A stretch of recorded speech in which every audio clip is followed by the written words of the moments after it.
Mesdames, Messieurs, bonjour. Ravi de vous retrouver sur RCT. Merci de suivre l'actu R7. Aujourd'hui, cap sur le Sahel. Mais nous serons également en parallèle avec ce qui se passe au Congo-Brazzaville depuis l'arrivée de Denis Sassou Nguesso au pouvoir par effraction.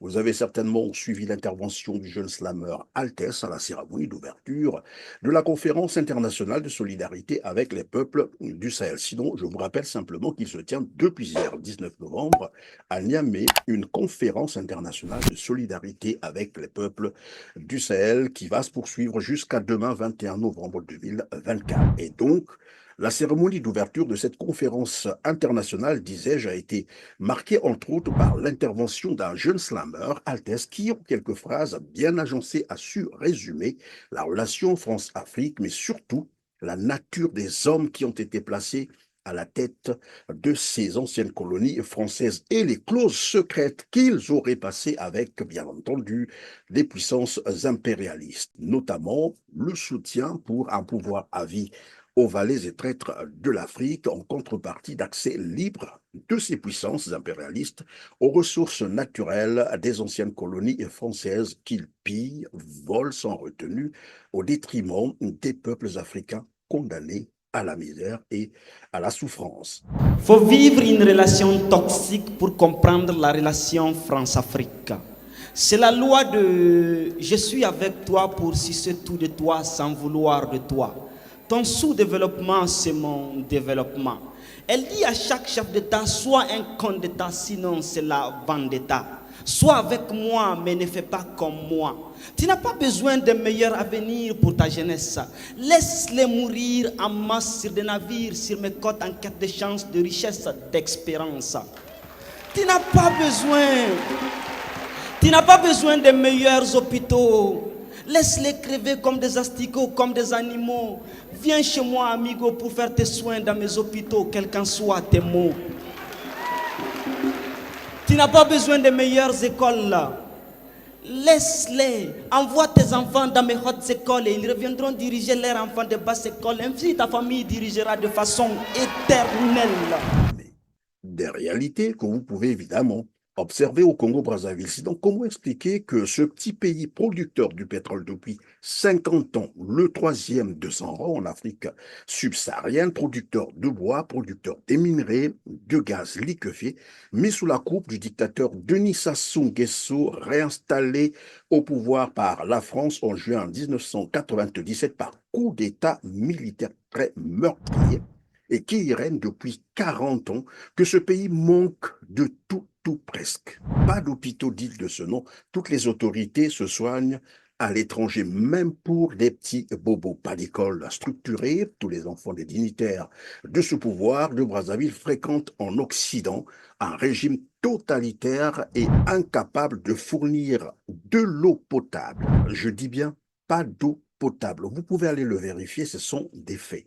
Pas d'électricité stable, avec toutes les implications négatives que cela a sur l'économie congolaise et sur la croissance du pays. Tous ces éléments rassemblés, on peut aisément comprendre que finalement, c'est une politique savamment orchestrée pour maintenir les Congolais dans une précarité absolue, pour les empêcher de réfléchir ou de se poser de bonnes questions sur la vie de leur pays ou sur les causes, bien entendu, de leur misère et de leur souffrance très perceptible. Plus de 80% des Congolais vivent désormais dans une misère indescriptible. Je vous laisse donc suivre un extrait de l'intervention du jeune slammer Altès à la conférence internationale de la solidarité des peuples du Sahel. Mais surtout, n'oubliez pas de cliquer sur le petit pouce en l'air juste en bas de la vidéo pour nous dire que vous êtes passé par là et que vous avez apprécié cette actu R7.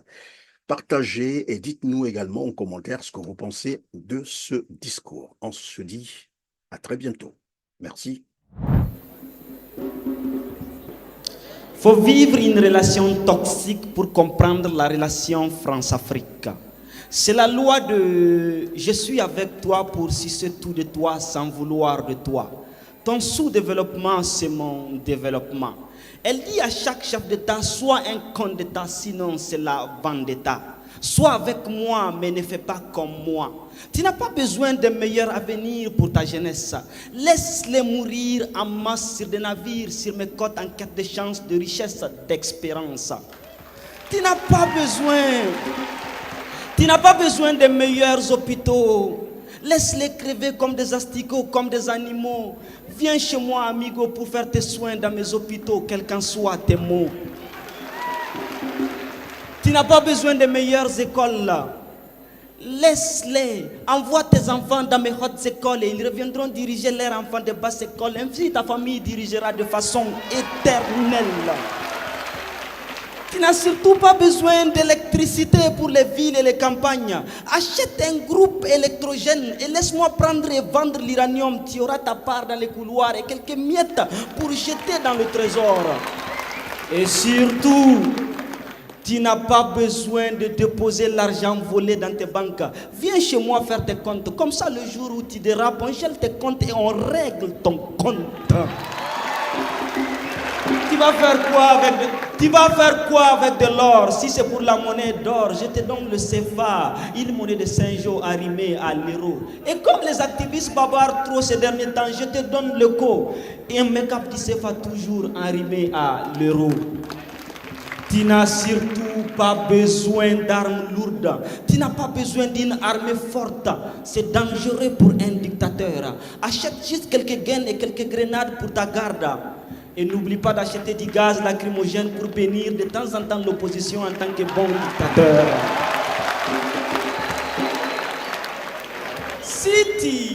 Si tu es avec moi, tu auras accès à tout ce que j'ai chez moi. Mais si tu refuses d'être avec moi, je te ferai subir le même sort que je fais à tous les autres révolutionnaires. Les jeunes là, Sankara, il était trop guindé. Faire un discours à l'ONU pour insulter, incriminer, dénider l'impérialisme, c'était très osé. Il voulait très tôt vous éclairer. Mais heureusement, avec Félix et Blaise, on l'a vite criblé, emballé et renvoyé chez Dieu. Lui, Lumumba, il parlait trop, il ne maîtrisait pas ses mots, il disait tout très haut. Mais avec Mobutu, chap et vite, on l'a réduit en brochette. C'est ce qu'on fait à tous les cerveaux qui refusent d'être nos totos, nos gigolos.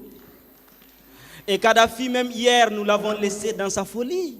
Le gars, il avait la meilleure économie des satellites, mais le hic, c'est qu'il croyait trop aux États-Unis d'Afrique.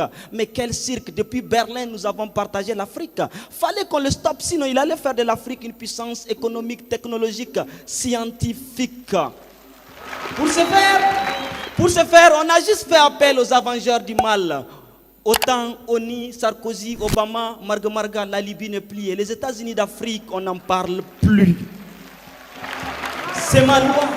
Si tu es avec moi, tu es avec moi, mais ne fais jamais comme moi. Car vouloir faire comme moi, c'est être contre moi. Et je déteste qu'on soit contre moi. Votre classe politique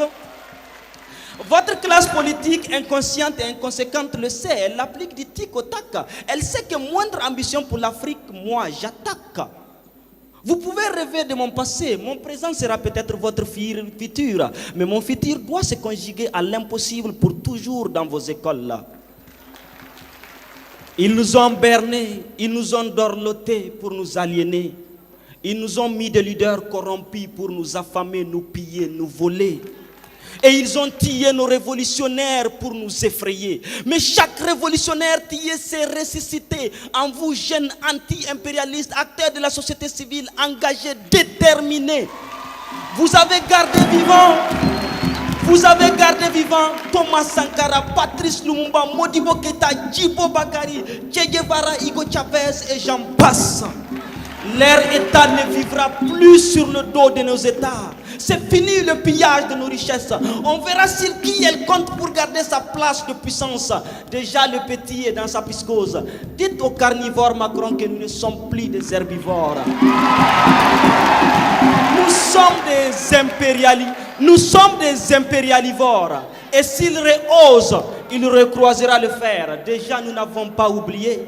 Avec l'arrivée du colonel, aujourd'hui général Assimi Goïta au Mali, ils ont voulu asphyxier le Mali. Mais la société civile a appelé le peuple à inonder les rues. Dénigrement sur dénigrement, intimidation sur intimidation. Aujourd'hui, le Mali qui était divisé en 2 et 1.